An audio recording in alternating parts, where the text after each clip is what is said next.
साथियों नमस्कार। इस वीडियो में आज हम जानेंगे कि इस मुगल खानदान के बारे में, यानी कि जो पूरा मुगल खानदान है कि कौन शासक हुए और उनकी पत्नियों के बारे में, उनके बच्चों के बारे में, और साथ ही जानेंगे कि जो मुगलों के पूर्वज थे वो कहाँ पर निवास करते। तैमूर और चंगेज, ये इनका मुगलों से क्या संबंध है, मंगोल कौन थे, ये सारी चीजें आज हम विस्तार से जानेंगे इस वीडियो में। तो मैं आपको बता दूं कि जो शुरुआत होती है, एक मंगोल व्यक्ति होता है जिसका नाम है तोमनाई खान। इसको कहीं कहीं तुमने खान भी कहा गया है। और ये था मंगोल,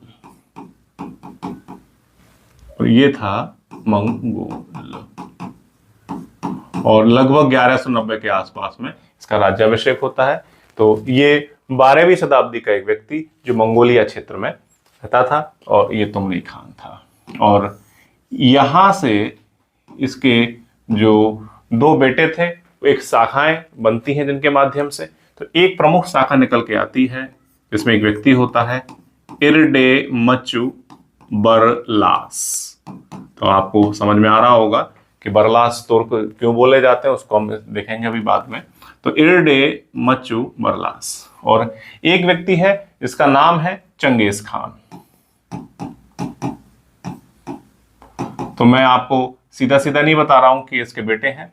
तो बरलास जो है, इसकी पीढ़ी से जो दूसरी पीढ़ी है उसमें उत्पन्न होता है, और चंगेज खां यहाँ चौथी पीढ़ी का व्यक्ति है। चंगेज खां, इसके बारे में मालूम ही है आपको। 1221 में यह भारत की सिंधु नदी के तट पर आया, और इल्तुतमिश का उस समय काल था। तो ये सारी चीजें मैं विस्तार से नहीं, लेकिन मैं आपको मुगलों का जो वंश क्रम है, वंश परंपरा है, उसके बारे में आपको ऑथेंटिक रूप से बता रहा हूं।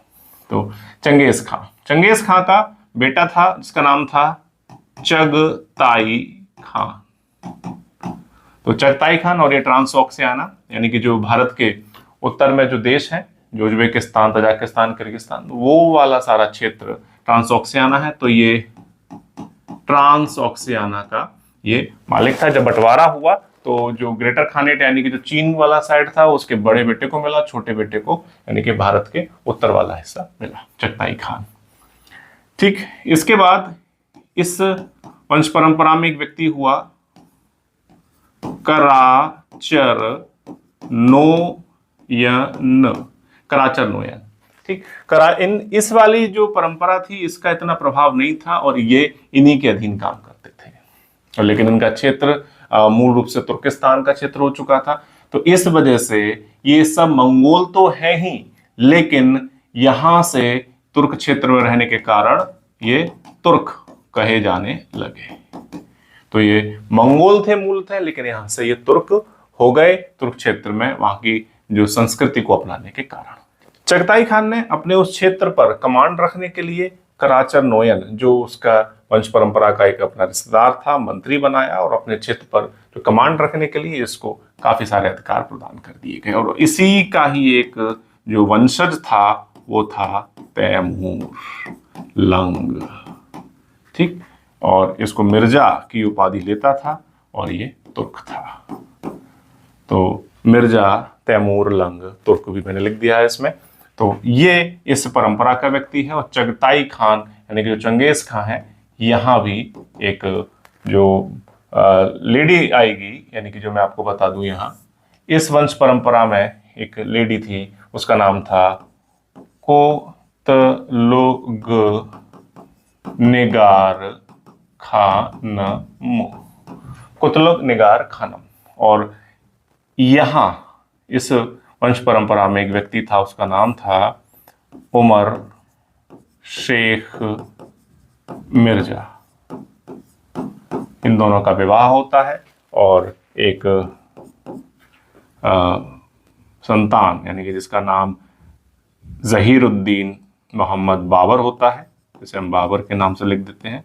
तो ये बाबर का जन्म, यानी कि उमर शेख मिर्जा और कुतलुग निगार खानम, इनसे होता है। और कह सकते हैं जो मिर्जा तैमूर लंग की बाबर 5वीं पीढ़ी था, और चंगेज खान की ओर से बाबर 14वीं पीढ़ी था। वक्त तो ज्यादा लगेगा ही, ज्यादा बड़ी पीढ़ी है, क्योंकि ये आप देख रहे हैं 1221 की बात है, तो काफी समय लगेगा, यानी कि 1500 तक आने में। और ये जो तैमूर लंग है वो 1398 में हम पाते हैं कि वो उसने जो आक्रमण किया तुगलक काल में, तो वो ये 1398 का काल है। तो आप देख लीजिए काफी 170 वर्ष का अंतर सा नजर आ रहा है सामने। तो इस वजह से ये 5वीं पीढ़ी और ये 14वीं पीढ़ी यहाँ चंगेज खान से नजर आती है। तो मुझे लगता है आपको ये क्लियर हुआ होगा कि जो मंगोल है उनका जो शुरुआती जो पूर्वज एक परंपरा है वो आपको देखने को मिली।